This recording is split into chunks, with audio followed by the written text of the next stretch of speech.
പലപ്പോഴായിട്ട് കഞ്ചാവ് കേസുകൾ പൊങ്ങി വരുന്നുണ്ട്. അപ്പോൾ ഈ കഞ്ചാവ് കേസ് വന്നു കഴിയുമ്പോൾ അത് അറിയപ്പെടുന്ന ആളുകളുടെ കഞ്ചാവ് കേസുകളാണല്ലോ വരുന്നത്, അപ്പോഴാണല്ലോ അത് വാർത്തയാവുന്നത്. വന്നു കഴിയുമ്പോൾ ഇത്രയൊക്കെ അയാൾ ആയതുകൊണ്ട് ഇത് സാരമില്ല, അയാളിങ്ങനെ ഇൻഫ്ലുവൻഷ്യൽ ആയതുകൊണ്ട് ഇത് സാരമില്ല. അപ്പോൾ ഈ സാരമില്ല എന്ന് നമ്മൾ പറയുന്നത് ഇന്ത്യൻ നിയമപ്രകാരം നമ്മൾ ചെയ്യാൻ പാടില്ലാത്ത കാര്യത്തിനെയാണ് നിസ്സാരവൽക്കരിക്കുന്നത്. എന്നിട്ട് സാർ പറഞ്ഞ പോലെ തന്നെ ഒരുപാട് പേര് കമൻറ്റ് ഇടുകയാണല്ലോ. അപ്പോൾ ഈ കമൻറ്റ് ഇടുന്നതിൽ വളരെയധികമായിട്ട് ഇത് ഡ്രഗ്സ്, അത് നോർമലൈസ് ചെയ്തുള്ള കമൻറ്റുകളാണ് ഇത് വരുന്നത്. ഡ്രഗ്സ് ലീഗലാക്കിയാൽ ഈ പ്രശ്നങ്ങൾ തീരുമോ, അല്ലെങ്കിൽ അത് നോർമലൈസ് ചെയ്യുന്നത് ശരിയാണോ? മനുഷ്യ ഒരു വ്യക്തിക്കും സമൂഹത്തിനും ദ്രോഹമാകുന്ന ഒന്നും ലീഗലൈസ് ചെയ്യാൻ പാടില്ല. അതാണ് എൻ്റെ പോളിസി. ഒരു വ്യക്തിക്ക് അയാളുടെ ആരോഗ്യത്തിന്, അയാളുടെ മനസ്സിൻ്റെ ആരോഗ്യത്തിനും ശരീരത്തിൻ്റെ ആരോഗ്യത്തിനും ദോഷകരമാകുന്നു എന്ന് ശാസ്ത്രം പറയുന്നുണ്ടെങ്കിൽ, അത് സമൂഹത്തിന് ദോഷകരമാണെന്ന് സാമൂഹ്യശാസ്ത്രം പറയുന്നുണ്ടെങ്കിൽ അത് ചെയ്യാൻ പാടില്ല. അത് കുഴപ്പമില്ല, അത് അപകടകാരിയല്ല, അത് സമൂഹത്തിന് ദോഷം ഉണ്ടാകുന്നില്ല എന്നാണെങ്കിൽ ലീഗലൈസ് ചെയ്തോളൂ. അതാരാണ് തീരുമാനിക്കേണ്ടത്? ഞാനീ പറഞ്ഞ മെഡിക്കൽ സയൻസ് അറിയുന്നവരും ഈ സാമൂഹ്യശാസ്ത്രജ്ഞന്മാരുമാണ് തീരുമാനിക്കേണ്ടത്. അത് സമൂഹത്തിൽ അതിനൊക്കെയുള്ള നമ്മൾ ഈ സാമൂഹ്യശാസ്ത്രം പഠിപ്പിക്കുന്ന യൂണിവേഴ്സിറ്റികൾ ഉണ്ടാക്കിയാൽ പോരല്ലോ. IITകളും വലിയ സ്ഥാപനങ്ങൾ ഉണ്ടാക്കിയ അവർ പഠിച്ചിട്ട് റിപ്പോർട്ട് പറയട്ടെ, അവരോട് ചോദിക്കേ. ഇവിടുത്തെ രാഷ്ട്രീയക്കാരനല്ലോ ഇത്തരം കാര്യങ്ങൾ തീരുമാനിക്കേണ്ടത്. ഒരു പാലം പണിയുമ്പോൾ എത്ര കമ്പി ഇടണമെന്ന് രാഷ്ട്രീയക്കാരനല്ലല്ലോ തീരുമാനിക്കുന്നത്, എഞ്ചിനീയർ അല്ലേ. റോക്കറ്റ് വിക്ഷേപിക്കുമ്പോൾ ഏതാണ് ഇന്ധനം ഉപയോഗിക്കേണ്ടതെന്ന് രാഷ്ട്രീയക്കാർ, പ്രധാനമന്ത്രി അല്ലല്ലോ തീരുമാനിക്കുന്നത്, ISRO അല്ലേ, ശാസ്ത്രജ്ഞന്മാരല്ലേ. അങ്ങനെയുള്ള ഇത്തരം വിഷയങ്ങളിൽ അതിന് അഭിപ്രായം പറയാൻ കഴിയുന്ന ആളുകൾ അഭിപ്രായം പറയട്ടെ, അവരോട് അഭിപ്രായം ചോദിക്കണം, അവരുടെ കമ്മിറ്റി ഫോം ചെയ്യണം. അത്തരം കാര്യങ്ങളിൽ പഠിച്ചിട്ടുള്ള മറ്റ് രാജ്യങ്ങളുടെ റിപ്പോർട്ട്സ് എടുക്കാൻ ഇന്നത്തെ കാലത്ത് എവിടെയെങ്കിലും ബുദ്ധിമുട്ടുണ്ടോ? ഇൻ്റർനെറ്റിൽ എവിടെയാണ് ഇത് പബ്ലിഷ് ചെയ്ത റിസർച്ച് ചെയ്ത പേപ്പറുകൾ കിട്ടിയാലാത്ത? അപ്പം ഇതിനൊക്കെ സാധ്യതകളുണ്ട്. അപ്പോൾ ഇതിൻ്റെയൊക്കെ അർത്ഥം വേറെയല്ലേ. ഇതൊന്നും യഥാർത്ഥത്തിൽ നടപ്പാകാതിരിക്കാൻ വേണ്ടിയിട്ടല്ല. എനിക്കിഷ്ടപ്പെട്ട ആളുകളെ ഞാൻ സംരക്ഷിക്കും, എനിക്കിഷ്ടപ്പെടാത്തവരെ ഞാൻ തകർക്കും. അത്രയേ ഉള്ളൂ ഇതിനകത്തെ കാര്യം. പല സ്ഥലത്ത് ഞാൻ കണ്ടൊരു കമൻറ്റാണ്, മതം ദൈവത്തെ മറന്നു, ദൈവം ഉണ്ടായിരുന്നെങ്കിൽ, ദൈവത്തിൽ വിശ്വാസം ഉണ്ടായിരുന്നെങ്കിൽ, അത് ഫോളോ ചെയ്യായിരുന്നെങ്കിൽ ഇതൊന്നും ആരും ഇങ്ങനെ ചെയ്യില്ല. ദൈവത്തെ മറന്നു, മതങ്ങളെ നിന്ദിച്ചു തുടങ്ങി, അതുകൊണ്ടാണ് ഈ സാമൂഹികമായി ഉണ്ടാകുന്ന പ്രശ്നങ്ങളെല്ലാം എന്ന് പറഞ്ഞിട്ടുള്ള ചില കമൻറ്റുകൾ ഞാൻ അവിടെ കണ്ടു. മതം എപ്പോഴും വളരെ മുകളിൽ നിൽക്കുകയാണ് എന്നുള്ളതല്ലേ അതിൻ്റെ അർത്ഥം. അതിനുവേണ്ടി കമൻറ്റ് ചെയ്യുന്നവരും ആ വഴി പോകുന്നവരും ഉണ്ട്. സാർ എപ്പോഴെങ്കിലും അതിന് ആ ഒരു മതത്തെക്കുറിച്ചുള്ളൊരു ഇത് എപ്പോഴെങ്കിലും ചിന്തിക്കാറോ? ഞാൻ ചിന്തിക്കാറുണ്ട്, ഒന്നുമില്ലായിരുന്നെങ്കിൽ പ്രശ്നങ്ങൾ ഉണ്ടാവില്ലല്ലോ, യുദ്ധങ്ങൾ ഉണ്ടാവില്ലല്ലോ എന്ന് വരെ ഞാൻ ആലോചിച്ചിട്ടുണ്ട്. പക്ഷേ സാറ് മതത്തെക്കുറിച്ച് അങ്ങനെ ചിന്തിച്ചിട്ടുണ്ടോ? ഈ മതവും ദൈവവും രണ്ടാണെന്ന് വിശ്വസിക്കുന്ന ഒരാളാണ് ഞാൻ. രണ്ടാമത്തെ കാര്യം, ഈ മതവും ദൈവവും വ്യക്തിപരമായ കാര്യങ്ങളുമാണ്. വ്യക്തിപരം എന്ന് പറഞ്ഞാൽ എനിക്ക് ചിലപ്പം ദൈവം ആവശ്യമുണ്ടായിരിക്കാം, താങ്കൾക്ക് ചിലപ്പം ദൈവചിന്ത പോലും ഇല്ലെങ്കിലും ആത്മവിശ്വാസത്തോടെ ധൈര്യമോടെ ജീവിക്കാനുള്ള മനഃശക്തിയുള്ള ആളായിരിക്കാം. മനസ്സിലായില്ലേ? ഇതൊക്കെ നമ്മളൊരു ബസ്സിൽ യാത്ര ചെയ്യുമ്പോൾ, ബസ് ഓടിക്കൊണ്ടിരിക്കുമ്പോൾ കണ്ടക്ടർ എവിടെയെങ്കിലും പിടിച്ചു നിൽക്കുന്ന നമ്മൾ കണ്ടിട്ടില്ല. കണ്ടക്ടർക്ക് അറിയാം, ബാലൻസ് ഉണ്ട്. എന്നാൽ പാസഞ്ചേഴ്സ് മുകളിലത്തെ കമ്പി പിടിച്ചുകൊണ്ടിരിക്കും എന്ന് പറഞ്ഞ പോലെയാ. ഈ മുകളിൽ പിടിക്കാൻ കിട്ടിയൊരു കമ്പിയാണ് ദൈവം. അതേ പിടിച്ചാൽ നമുക്കൊരു ധൈര്യമാണ്, വീഴില്ല. ഒരു ബ്രേക്ക് ചവിട്ടിയാലും നമ്മൾ അതിജീവിക്കും. ആ ഒരു പിടുത്തം, അത് വേണ്ടവരും ബലമായിട്ട് അതേ തന്നെ പിടിക്കണമെന്ന് എൻ്റെ അഭിപ്രായം. വേണ്ടവർ ഡെഫിനറ്റ്ലി ബാലൻസ് വേണം. ഈ കണ്ടക്ടർക്ക് സുപരിചിതമായി ഇത്രയും വർഷങ്ങളായി അയാൾക്കറിയാം ഇത് ബ്രേക്ക് ചവിട്ടിയാൽ അയാൾ നിൽക്കുന്ന ഒരു പ്രത്യേക പൊസിഷനിലായിരിക്കും. മനസ്സിലായില്ലേ? മുമ്പോട്ടും പുറകോട്ടും കാല് വെച്ചിട്ട് അയാൾ നിൽക്കുക. ചാരി അയാളൊരു ട്രൈപ്പോഡ് നാട്ടി വെച്ച പോലെ അയാൾ നിൽക്കുക, ബസ്സിൽ നിൽക്കുക. അയാൾക്കറിയാം ഒരുമാതിരി ചവിട്ടൊക്കെ വന്നാലും അല്ലെങ്കിൽ ബ്രേക്ക് പിടിച്ചാലും ഞാൻ ബാലൻസ് ചെയ്യും. അയാൾക്ക് ഈ കമ്പി പിടിക്കേണ്ട ആവശ്യമില്ല. എന്നാൽ തീരെ അത്യാവശ്യം ചിലപ്പോൾ അയാളും കയറി പിടിച്ചെന്നും ഇരിക്കും. അപ്പം ഇതാണ്. അല്ലാതെ അതിനെ നമ്മൾ ദൈവം അല്ലെങ്കിൽ മതം വേണോ വേണ്ടയോ എന്നുള്ളത് ഇപ്പോഴും അർത്ഥശൂന്യമായൊരു ചർച്ചയാണ് ഞാൻ വിശ്വസിക്കുന്നത്. അത് വ്യക്തിപരമായിട്ടാണ്. ഞാനത് നേരത്തെയും പറഞ്ഞിട്ടുള്ളത്, വ്യക്തിപരമാണ് ദൈവത്തിൻ്റെയും മതത്തിൻ്റെയും കാര്യം. എനിക്ക് ഇപ്പോൾ ഒരു മതത്തിൻ്റെ ഒരു നിയമാവലി മുഴുവൻ കാണാതെ പഠിച്ചനുസരിക്കണമെന്ന് പലപ്പോഴും തോന്നിയിട്ടില്ല. അങ്ങനെ ഒരാളാണ് ഞാൻ.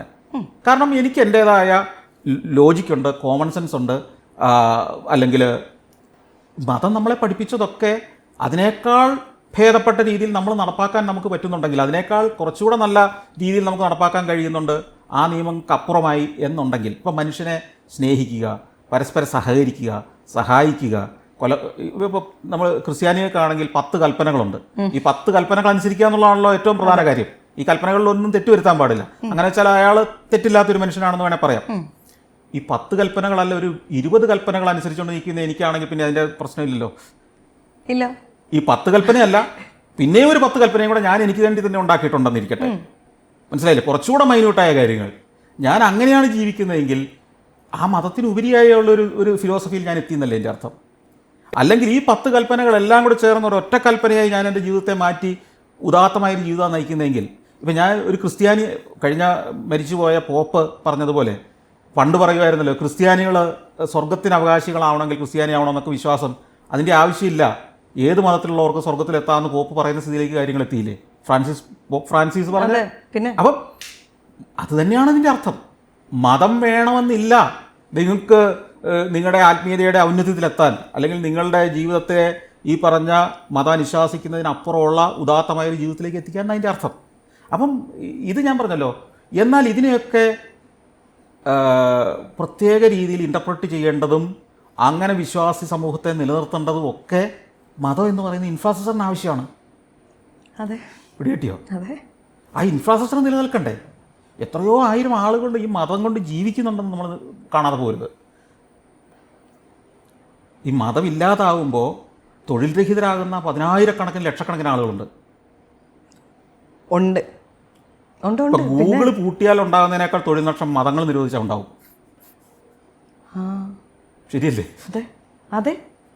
ഓ, അപ്പോൾ ഗൂഗിൾ പൂട്ടാതിരിക്കാൻ ഗൂഗിളിലെ എല്ലാ ആളുകളും ശ്രമിക്കില്ലേ? ഗൂഗിളിലെ എംപ്ലോയീസ് മുതൽ അതിൻ്റെ മാനേജ്മെൻറ്റ് മുതൽ ആ രാഷ്ട്രം മുതൽ ഗൂഗിൾ പ്രവർത്തിക്കുന്ന രാജ്യം വരെ ശ്രമിക്കില്ലേ ഗൂഗിൾ പൂട്ടിപ്പോകാതിരിക്കാൻ? ആ രാജ്യത്തിനുണ്ടാക്കി കിട്ടുന്ന സമ്പത്ത് അത്രയാണെങ്കിൽ എന്ന് പറഞ്ഞ പോലെ തന്നെയാണ്. ഇപ്പം നിങ്ങൾ മതത്തിനെതിരെ സംസാരിക്കാൻ തുടങ്ങിയാൽ അത് അപകടകരമാണെങ്കിൽ തീർച്ചയായിട്ടും അത് അത് അത് അത് പാടില്ല എന്ന് അതിൻ്റെ ബെനിഫിഷ്യറീസ് തീർച്ചയായിട്ടും ചിന്തിക്കും, പ്രവർത്തിക്കും. രാത്രി ഉറങ്ങാൻ കിടക്കുമ്പോൾ പലരുടെ അടുത്തും പറയാറുണ്ട്, കണ്ണടച്ച് കിടക്കുന്ന ഉടനെ ഉറങ്ങാൻ പറ്റുന്നുണ്ടെങ്കിൽ സമാധാനമുണ്ട്, സമാധാന ജീവിതത്തിൽ വേണ്ടതെന്ന്. പക്ഷേ റീസെൻ്റ്ലി നമ്മൾ ചുറ്റും നോക്കിക്കഴിയുമ്പോൾ ഇതിനേക്കാളും വലിയ ഒരു വിഷം പോലെ എനിക്ക് തോന്നാറുള്ളത് സോഷ്യൽ മീഡിയ ആണ്. എന്താണെന്ന് വെച്ചാൽ സക്സസ് എന്ന് പറയുന്നൊരു ചെറിയ വാക്ക് മാത്രം ഞാൻ എടുക്കാം.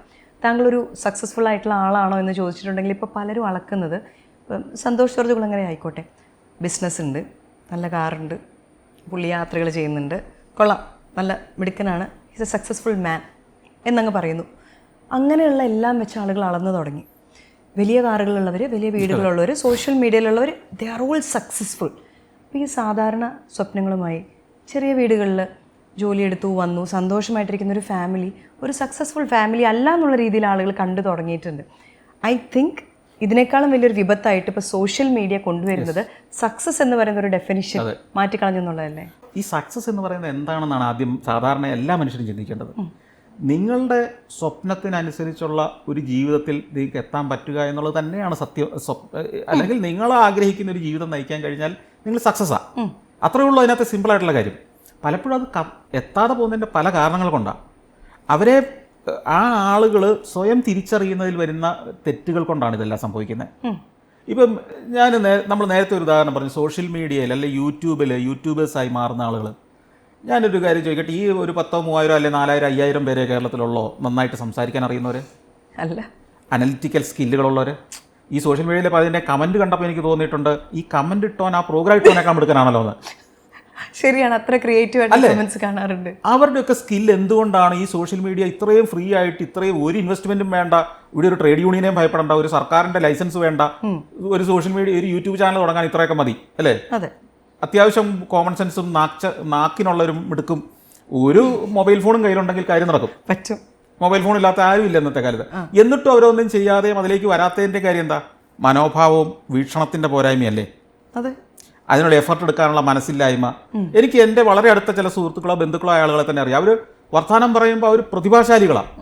പക്ഷേ ഇതിന് ഒരു വീഡിയോ ഒക്കെ ചെയ്തിട്ട് അവരങ്ങ് നിർത്തും, മെനക്കെടാൻ തയ്യാറല്ല.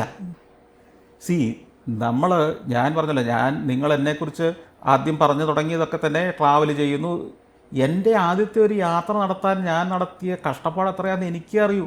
ഇത് എവിടുന്ന്? അപ്പം ഒരിടത്തും സപ്പോർട്ടില്ല. ഒന്ന്, എൻ്റെ കുടുംബത്തിൽ ആർക്കും ടെലിവിഷൻ്റെയോ അല്ലെങ്കിൽ ഇത്തരം സാധനത്തിൻ്റെ ഒരു പാരമ്പര്യമില്ല. അത് ഗൈഡ് ചെയ്യാൻ പറ്റുന്ന ഇപ്പം വിഷ്വൽ മീഡിയ ഫാമിലി ഒന്നും അല്ല നമ്മുടേത്. അധ്യാപകരാണ്. ഈ അധ്യാപകരെന്ന് പറയുന്നവർക്ക് അറിയാമല്ലോ, സ്വാഭാവികമായിട്ട് അവരാണ് ഏറ്റവും നെഗറ്റീവായിട്ട്, അല്ലെങ്കിൽ നന്നാകാൻ വേണ്ടിയിട്ടാ, അമ്മ ടീച്ചറാ, അറിയാമല്ലോ, അപ്പം കൂടുതൽ പറയണ്ടല്ലോ. അപ്പം ഈ സുരക്ഷിതമായ ജീവിതം മക്കൾക്കുണ്ടാവണം, നല്ലൊരു സർക്കാർ ഉദ്യോഗം കിട്ടുന്നതാണ് ഏറ്റവും വിജയം എന്ന് ചിന്തിക്കുന്ന ഒരു കാലം അന്ന്. അപ്പം എൻ്റെ അമ്മയൊക്കെ അങ്ങനെ ചിന്തിച്ചിരുന്നു. പിതാവ് ചിന്തിച്ചിട്ടുണ്ടാവുക, ഇത് എൻ്റെ ഒരു അസിസ്റ്റൻ്റായിട്ട് ഇവൻ എപ്പോഴും ഉണ്ടാവണം എന്നായിരിക്കും. നമ്മുടെ സ്വപ്നം അതൊന്നും അല്ലല്ലോ. അപ്പോൾ സ്വാഭാവികമായിട്ട് ഫ്രിക്ഷൻസ് ഉണ്ടാകും. ആ ഫ്രിക്ഷനിൽ തന്നെയാണ് ഞാൻ വളർന്നതും. ഈ പുതിയൊരു സംരംഭം, സഫാരി, സഞ്ചാരം, ഇങ്ങനെയൊക്കെയുള്ള മറ്റൊരു സ്ട്രീം അതിനകത്ത് യുദ്ധം ചെയ്തുണ്ടാക്കുക. നമ്മൾ നാട്ടുകാരോട് യുദ്ധം ചെയ്യുന്നതിന് എളുപ്പമാണ്, നമുക്കൊന്നും നോക്കണ്ട. അതെ, വീട്ടുകാരോട് യുദ്ധം ചെയ്തിട്ട് പോകണമെങ്കിലോ ഒന്ന് ആലോചിക്കുക. ഇതൊന്നും മനുഷ്യന് പറഞ്ഞാൽ മനസ്സിലാവില്ല. നമുക്കതെല്ലാം വിളിച്ചു പറഞ്ഞ് നടക്കാനും പറ്റുമോ? മിണ്ടാൻ പറ്റുമോ? അറിഞ്ഞാലും നാണക്കേടല്ലേ? അപ്പം അവിടെ സ്ട്രഗിൾ ചെയ്ത് എങ്ങനെയാണ് സഞ്ചാരം ഒന്ന് മനുഷ്യനറിയുന്ന ഒരു സാധനമാക്കി മാറ്റിയെന്നുള്ളതിൻ്റെ കഷ്ടപ്പാട് എൻ്റെ ഭാര്യയ്ക്കും എൻ്റെ വീട്ടുകാർക്കും മാത്രം അറിയുന്ന ഒരു കാര്യമാണ്. അപ്പോൾ അത്രയും സ്ട്രഗിൾ ചെയ്തിട്ടാണ് ചെയ്തത്. അപ്പം ഈ സ്ട്രഗിളിൻ്റെ പകുതിയെങ്കിലും എടുക്കാൻ തയ്യാറുള്ളവരൊക്കെ എന്നേക്കാൾ മിടുക്കരാകുമെന്ന് വിശ്വസിക്കുന്ന ഒരാളാണ് ഞാൻ. കാരണം ഞാൻ സ്ട്രഗിൾ ചെയ്ത പലതിലും ഈ ഭാഗ്യക്കേട് കൊണ്ട് പൊട്ടിപ്പോയിട്ടുണ്ട്. പിന്നെ ഞാൻ അത്ര വലിയൊരു ബിസിനസ്സുകാരനല്ല, അതാ സത്യം. ഈ നമ്മുടെ സോഷ്യൽ മീഡിയയിൽ പോലും പല ബ്ലോഗർമാരെയൊക്കെ കാണുമ്പോൾ ഞാൻ വിചാരിക്കും ഇവനൊക്കെ എന്ത് നല്ല മിടുക്കൻ ബിസിനസ്സുകാരനാണ്, ഞാൻ നല്ലൊരു ബിസിനസ്സുകാരനാണ്, സഫാരി പരസ്യമില്ലാതെ ഓടിക്കൂ.